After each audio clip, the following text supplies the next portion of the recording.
Baik pemirsa, sebelum kita menyambung berita selanjutnya, kita simak terlebih dahulu yang satu ini.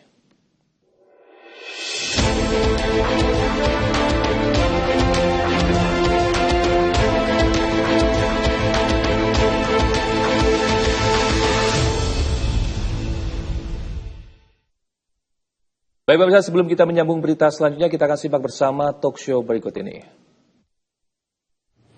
Halo pemirsa Jawa Post TV, nanti pada tanggal 27 November 2024 kita akan melakukan pemilihan kepala daerah secara langsung. Dan salah satunya adalah di kota Tangerang Selatan, Banten. Dan kali ini kami kedatangan tamu, beliau adalah calon wakil wali kota Tangerang Selatan, Bapak Pilar Saga. Selamat siang, Pak Pilar. Selamat siang, Pak. Gimana kabarnya? Alhamdulillah, sehat. Ya, Pak, ini kan Bapak ini kan incumbent ya, atau petahana ya, berpasangan dengan Pak Benyamin Daphni. Nah, kali ini Bapak akan maju lagi dengan Pak Benyamin ini, kira-kira apa Pak motivasinya? Ya, terima kasih sebelumnya untuk Jawa Post.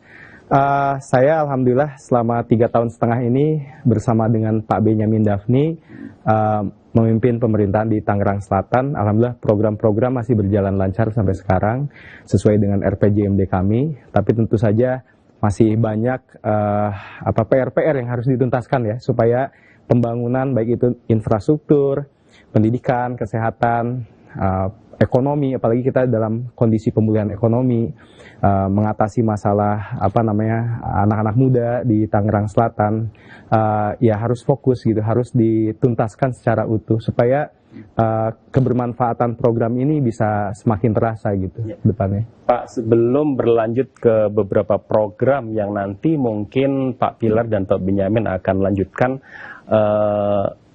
saya ingin tahu Pak, biasanya kepala daerah, wali kota dan wakil wali kota dalam perjalanan di periode pertama kan biasanya terjadi kurang ketidakkompakan atau ketidakharmonisan begitu. Nah, kayaknya Pak Pilar sama Pak Benyamin ini baik-baik saja Pak. Apa Pak ini Pak resepnya itu? Ya, sebetulnya karena kami menyadari posisi kami masing-masing ya. Saya menyadari bahwa saya adalah wakil wali kota, Pak Benyamin Daphni adalah pimpinan kami gitu. Ya sebenarnya di setiap tugas, di setiap wali kota dan wakil wali kota itu kan udah ada tupoksi masing-masing. Dan sampai saat ini alhamdulillah juga Pak Ben juga memberikan banyak tugas, kepercayaan kepada kami untuk bisa menjalankan berbagai macam program. Sebetulnya kita fokus aja gitu. Jadi nggak usah mikirin masalah politik lah dalam perjalanan, karena gini, rasanya masyarakat di Tangerang Selatan ini tidak ada waktu untuk kita berdebat politik lah. Yang perlu kita pikirkan kan program RPJMD, RPJPD agar mencapai target. Nah itu ya targetnya. 5 tahun kemarin tupoksi antara Pak Benyamin Daphni dan Pak Pilar sudah sesuai dengan ini ya, dengan tracknya begitu ya? Iya, kami rasa sih harus kayak gitu dong, supaya apa ya, supaya harmonis. Karena kalau nggak harmonis juga kan masyarakat akan bingung ya. Seperti itu ya, dan di pemerintahan juga pasti bingung juga. Pak, sebelum memutuskan untuk maju lagi dalam pemilihan wali kota Tangsel di 27 November nanti, kira-kira dari seluruh janji kampanye 5 tahun sebelumnya itu berapa persen yang sudah tercapai? Jadi saya dilantik pada tahun 2021, memang periode pemerintahan tuh sewajarnya 5 tahun ya, tapi karena kita harus mengikuti pilkada serentak, jadi periode saya 3,5 tahun, dipotong 1 tahun COVID, kita harus menangani COVID, jadi efektif 2,5 tahun lah pembangunan. Kami rasa dalam 2,5 tahun untuk menjangkau RPJMD yang memang 5 tahun, karena di RPJMD kami kan 2021 sampai 2026, pasti masih ada PR-PR lah yang harus kami tuntaskan. Kami sekarang lagi fokus juga penanganan banjir, beberapa titik banjir yang harus dituntaskan, lalu juga penanganan masalah tadi, akses pendidikan, supaya kita angka harapan sekolah kita lebih tinggi lagi sampai ke perguruan tinggi, lalu juga masalah ekonomi, bagaimana terus menekan angka pengangguran, walaupun pengangguran di Tangerang Selatan jumlahnya terkecil ya di Provinsi Banten dan salah satu yang terkecil di Indonesia. Tapi ya itulah PR-PR yang kita tuntaskan, tapi dalam 2,5 tahun ya tentu saja masih rasa kurang lah, dalam arti harusnya ini di puncak program, tapi kita harus ikutin pilkada lagi seperti itu. Dan PR janji kampanye di periode sebelumnya itu masuk juga di di janji kampanye kali ini? Iya, melanjutkan ya, lebih kepada keberlanjutan program supaya tuntas secara paripurna lah seperti itu. Seperti itu. Nah, kemudian yang tantangan terbesar di Tangsel itu apa sih sebenarnya, Pak? Sebetulnya tantangan terbesar ya, kalau dari indeks pembangunan manusia kan kita sudah di angka 83,5 poin, artinya bahwa secara SDM basicnya masyarakat Tangerang Selatan ini mampulah untuk kita bawa dalam pembangunan. Tapi tantangannya sebetulnya karena kita itu wilayah aglomerasi ya. Jabodetabek ini pasti permasalahannya adalah tidak jauh dari kemacetan, misalkan karena kita kota lintasan yang setiap hari dilalui oleh 2 juta kendaraan bermotor.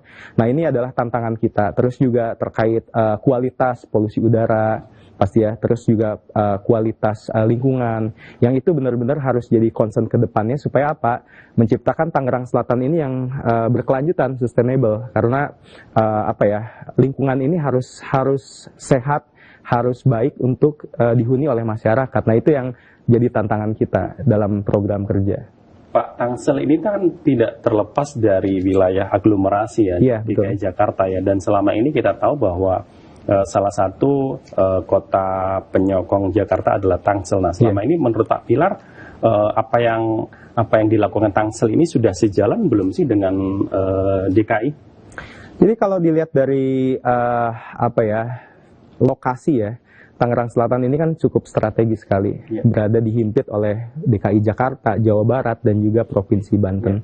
Menurut saya ini salah satu kota yang sangat menjadi posisi yang penting ya dalam bagaimana orang-orang yang aktif di Jakarta setiap hari tinggal di kota Tangerang Selatan.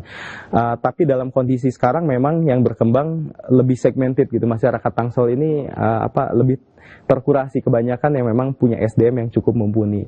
Nah, ini ya kita tentu saja pemerintah itu harus bisa mengikuti gitu apa kebutuhan daripada masyarakatnya. Misalkan contoh seperti ini, menangani masalah kemacetan yang kita sedang dorong kan diperjuangkan walaupun kemarin terkendala COVID adalah MRT. Bagaimana MRT ini bisa terwujud? Maka dari itu saya kejar ke PT MRT supaya MRT ini bisa benar-benar terwujud. Lalu juga transportasi publik terpadu. Iya, harus ya. Karena ini memang harapan kita bahwa Tangerang Selatan ini menjadi kota yang terintegrasi ya, baik itu secara transportasi, baik itu secara ekonomi dan lain sebagainya. Ini harus integrated dengan DKI Jakarta, yang dimana mungkin DKI Jakarta ke depan kebijakan pemerintah difokuskan untuk kota bisnis seperti itu kan. Ya. Nah, Pak, sebagai wali kota Tangsel selama ini, kira-kira kalau Pak Pilar menilai kinerja sebagai wali kota Tangsel sendiri itu di kisaran berapa, Pak? Saya bukan orang yang bisa menilai diri saya sendiri, tapi kami selalu melakukan survei publik melalui lembaga survei yang terakreditas ya. Alhamdulillah sampai saat ini cukup tinggi kepuasan, dan kita juga mengukur apa saja indikator-indikator, apa saja yang kurang kita tahu.